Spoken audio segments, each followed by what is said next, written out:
Hello friends, welcome to my TET classes. Friends, आज हम पढ़ेंगे उत्पत्ति के भेद। अब आप सोचेंगे कि ये किसके अंतर्गत आएगा, फर्स्ट पेपर के अंतर्गत है या सेकंड पेपर के या साइंस के या आर्ट के। तो मैं आपको बता दूं, फर्स्ट पेपर की तैयारी कर रहे हैं वो लोग जो पर्यावरण के पढ़ रहे हैं उनके लिए बहुत ज्यादा इम्पोर्टेंट है। दूसरा पेपर जो यानी कि सेकंड पेपर है, इसमें जो साइंस का पार्ट है उसके लिए भी ये इम्पोर्टेंट है, और आर्ट यानी कि सामाजिक विषय जो है उसके लिए भी इम्पोर्टेंट, यानी कि तीनों तरीके से इम्पोर्टेंट है। सिर्फ नॉलेज के हिसाब से मैं आपको डाल दे रही हूँ, कोई प्लेलिस्ट नहीं मिलेगी इसके लिए आपको। मैं सिर्फ जीके के अंतर्गत इसे डालूंगी। अगर आप प्लेलिस्ट में जाएंगे तो जीके में आपको ये मिल जाएगा। देखिए क्या है, हम देखिए हर एक चीज की उत्पत्ति होती है, चाहे जीव हो या फिर पेड़ पौधे हो, कहीं ना कहीं से उनका जीवन जब उत्पन्न होता है तो वो उनकी उत्पत्ति होती है। तो ये उत्पत्ति कैसे होती है, इसी के आधार पर उत्पत्ति के भेद है। उत्पत्ति के कितने भेद हैं? उत्पत्ति के 4 भेद है। एक है अंडज, दूसरा है स्वेदज, उद्भिद और जरायुज।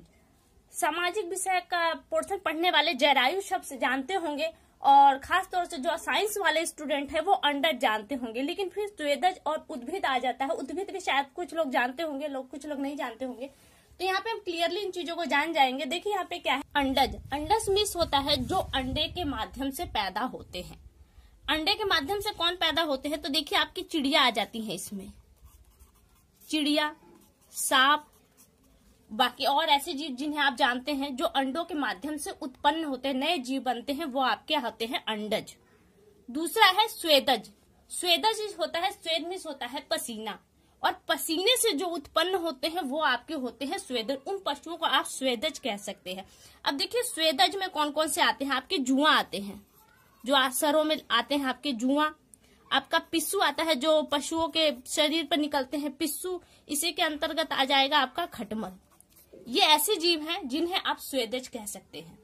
फिर आता है उद्भिद। उद्भिद मीन्स होता है जो मिट्टी को फोड़कर बाहर निकले। जमीन आपने देखा, बीजों को देखा होगा, जब आप बीजों को डालते हैं तो वो जमीन की एक लेयर को तोड़ के उसको फोड़ के बाहर निकलते हैं। तो उन चीजों को हम उद्भिद कहते हैं, यानी कि जमीन की सतह को फोड़कर बाहर निकलने वाले आपके उद्भिद के अंतर्गत आते हैं। अब इसमें क्या क्या आएंगे? इसमें समस्त प्रकार के आपके बीज आ जाएंगे।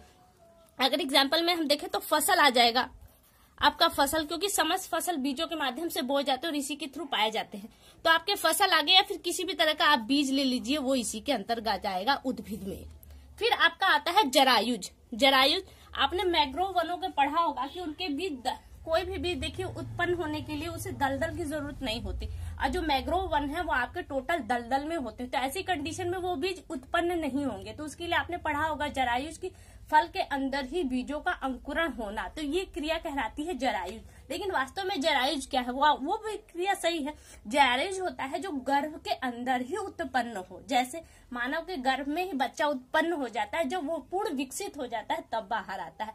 उसी तरह से मैंग्रोव वनों के जो बीज होते हैं वो फलों के अंदर ही अंकुरित होकर पौधे में कन्वर्ट हो जाते, तब वो बाहर आते हैं और जमीन पर गिरते हैं और नया पेड़ उत्पन्न होता है।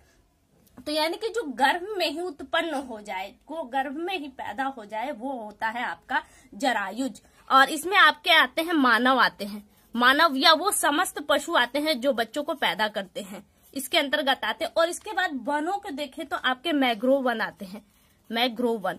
तो गंगा नदी का जो डेल्टा है वो सुंदर वन के नाम से जाना जाता है, और इन वनों को मैंग्रोव वन भी कहते हैं। तो आपके मैंग्रोव वन जरायुज अंकुरण के अंतर्गत है। ये सारे अंकुरण कहलाते हैं, जरायुज अंकुरण कहले या फिर जरायुज उत्पत्ति कहले। तो ये देखिए आपके हो गए। यहाँ से अगर कोई प्रश्न बनता है तो मैंग्रोव वनों पर बनता है, और फिर स्वेदज पर बनता है आपके कि इस तरह के कौन से उत्पन्न जीव हैं। तो वो जीव हैं आपके जुआ, पिस्सू।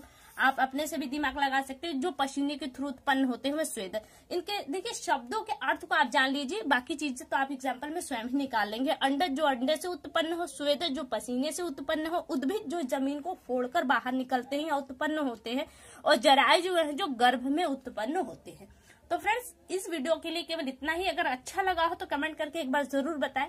अगली वीडियो में आपसे बहुत जल्द मुलाकात होगी, तब तक के लिए नमस्कार।